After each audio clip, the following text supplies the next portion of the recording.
Who are the top inventors of all time? There are a few people I'll put on the top 10 list, but I want to hear who you think should be on that list. So before I give you the list, I'm going to read you a quote from Zig Ziglar, and then we're going to get started, go down the list, and I'll tell you about how you can become an inventor and how you can change the world.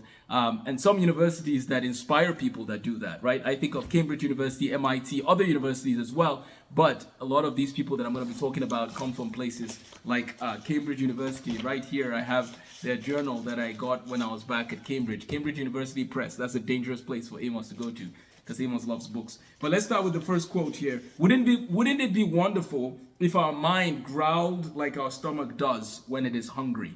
Wouldn't it be wonderful to do that, right? We should seek to feed our mind with good things daily. This is from a Zig Ziglar book, You Can Reach the Top. This is a book I read in 7th grade, and it had a huge influence on my life. So let's talk about another quote, and then we'll talk about the top 10 inventors. You know that he who would be the greatest among you must become the servant of all. So even though we're talking about inventors, and maybe you're going to be an inventor someday, I want to remind you that you should walk in humility and use your gifts to serve others. I have a quote at the end that I'll share more on concerning that. My name is Amos the Math Guy. I'm the author of Tools for Mastering Mathematics, as well as other books like Achieving Excellence as a Young Person, Christianity 201, The Pursuit of Excellence, and a few other books. But in this video, I want to talk to you about the inventors, the greatest inventors of all time. I teach math and I write math programs, but I'm a medical physicist, and medical physics made the cut as far as the inventions and inventors of all time. My journey in science started back in Federal Government College, Lagos. I still have my notebooks, right? So if you want to be an inventor, make sure you have some notebooks. This is my notebook from 11th grade for chemistry, and these are some of my chemistry notes. You will notice that a lot of inventors, though, had a background in chemistry, physics, and mathematics. That's interesting. And today, we have a lot of computer science, of course, flourishing. So why is it important? Let's talk about the why first. Why is it important to know about inventors? Because if we know about the people who invented these things and the conditions in which they were operating, maybe it will inspire us to think of solutions to societal problems. And then we can come up with solutions. So we have a career preparation course, and we also have an invention and innovation course, which you can take. Sorry for the long introduction, but I promise we're going to go down the list. So let us begin with the top 10 inventors of all time, I would say. So we're going to pull out the list here, and we're going to start with Benjamin Franklin. I would say Benjamin Franklin is one of the greatest inventors of all time for several reasons. We talk about the positive and negative in electricity. There's way more applications we can get into, but Benjamin Franklin is one of the top inventors of all time. Number two, this is not in any particular order, just so you know, but I'm going to go down the list here. George Washington Carver, and I'm actually going to put him in conjunction with Booker T. Washington. How did they make the cut? Well, Booker T. Washington invented methods and provided opportunities for people to get educated, which was amazing during that time, right after the Civil War. And I'm speaking about this from an objective standpoint, okay? This is not trying to appeal to anybody. I'm not woke. This is about learning from history. So Booker T. Washington did a great job, but he brought in George Washington Carver, who gave us the opportunity to study. He gave us opportunity to study peanuts and the applications of peanuts. And George Washington Carver, I would say, is one of the greatest inventors of all time.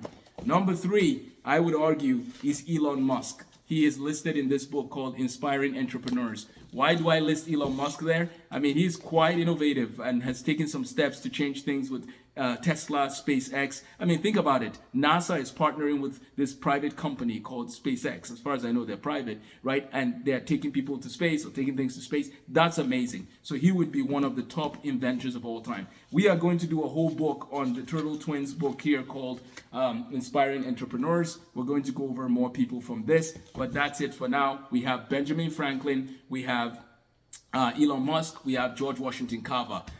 Number four, not in any particular order, the Wright brothers. The Wright brothers changed the world, literally, by having the opportunity to fly. Their story is so inspirational. This book is it's one of the books we use in our Inventions and Innovations course, which you can find in the description. But these guys did something amazing. And we're going to study more of what inspired them and how they were able to persevere.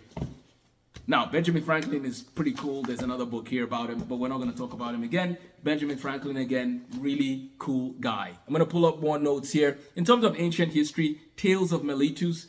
We talk in math about tales a little bit, but there's some work in Greek, Archimedes, Euclid. These guys were great inventors, don't get me wrong. And there's a whole section in our class that talks about ancient history. So stay tuned for more on those people. But let's recap.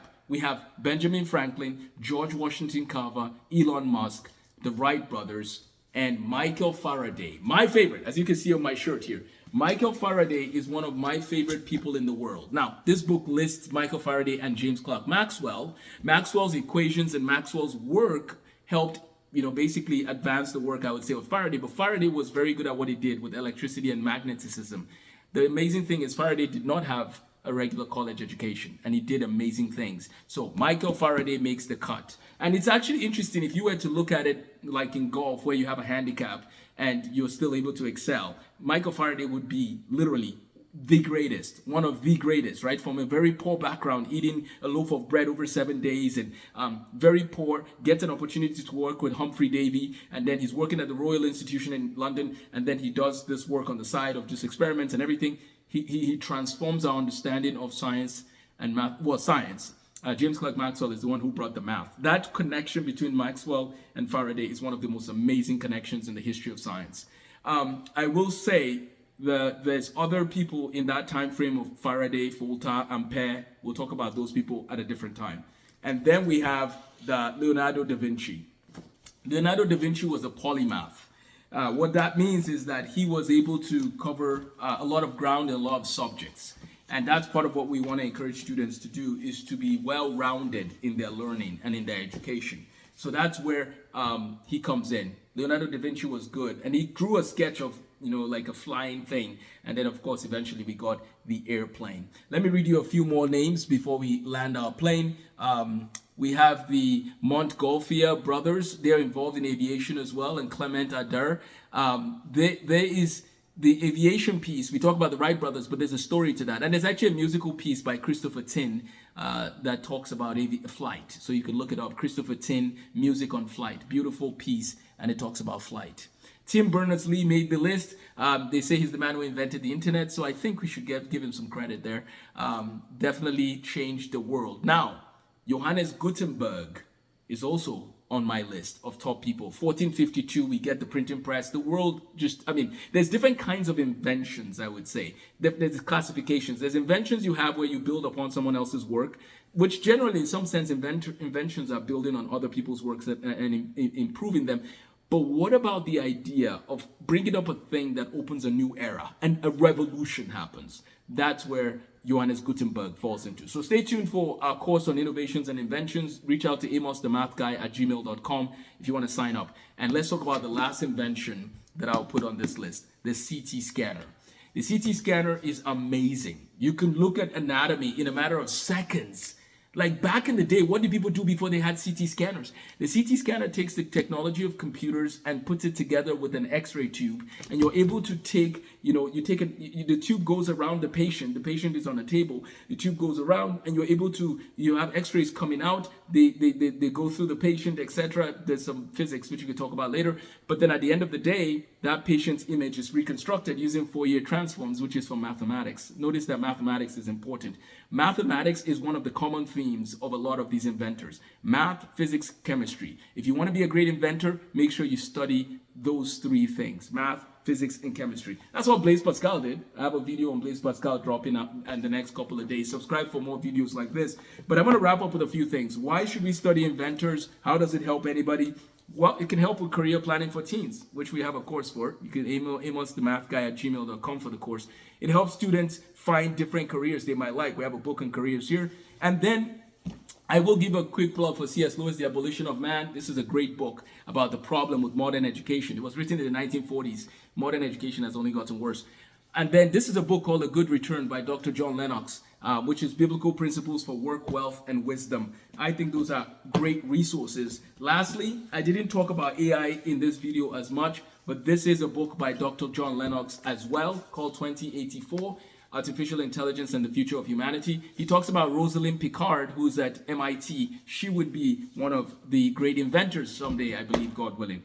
Now, how do you do well? How do you get to the point of becoming a great inventor? Study well, study smart. Carl Newport, How to Be a High School Superstar, a revolutionary plan to get into college by standing out without burning out. We have Peak, How All of Us Can Achieve Extraordinary Things by Anders Ericsson and Robert Poole. Great resources on how to practice. Then, of course, a very short history of chemistry. Let's end with this quote. You recognize, confess, develop, and use your God-given physical, mental, and spiritual abilities to the glory of God and for the benefit of mankind. At that point, you can be like, hey, I did my best. And that's what Zig Ziglar would say. You know you're at the top when you recognize and give glory to God for the gifts he has given you. Because every good and perfect gift comes from above. So if you have these talents that are helping you to invent and be creative, use it for the glory of God. Seek to know the one who made you, because ultimately he is the greatest inventor of all. He's the one who has given us the ability to sense things, to think through things, to think and to analyze and to invent. So he gets the credit. There's a lot more we can talk about on this. Time will not permit at this time,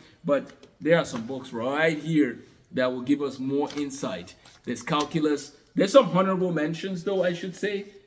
We have the one of those people who did work on MRI, gifted mind, Dr. Raymond Demadian, biophysicist. We have R.G. Letourneau, mover of men and mountains.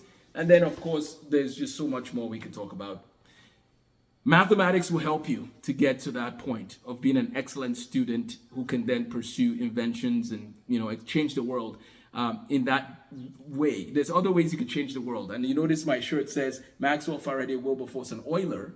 So Wilberforce is on there. He's not a scientist, but the work he did allowed human flourishing to happen at a higher rate. He fought for the end of slave trade back in the 1800s. So that's part of why he made the cut. We need people to flourish in the gifts that God has given them. No matter what your gifts are, seek to use them to be a blessing to others. And then where do we go from here?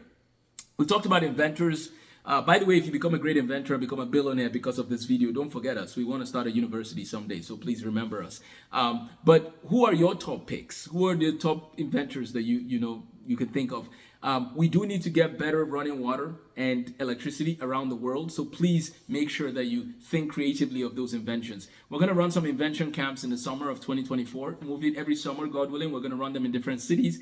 Email amosthemathguy@gmail.com if you're interested. This summer, we're in Dallas, Austin, Houston, and Tyler, Texas, and as well as Fargo, North Dakota, and Grand Forks, North Dakota. So reach out if you have any questions. So stay tuned for my video on Blaise Pascal. We've made a short video, but we're going to do a longer video dissecting his life and his faith, which inspired the work that he did. So you take care and have a blessed day.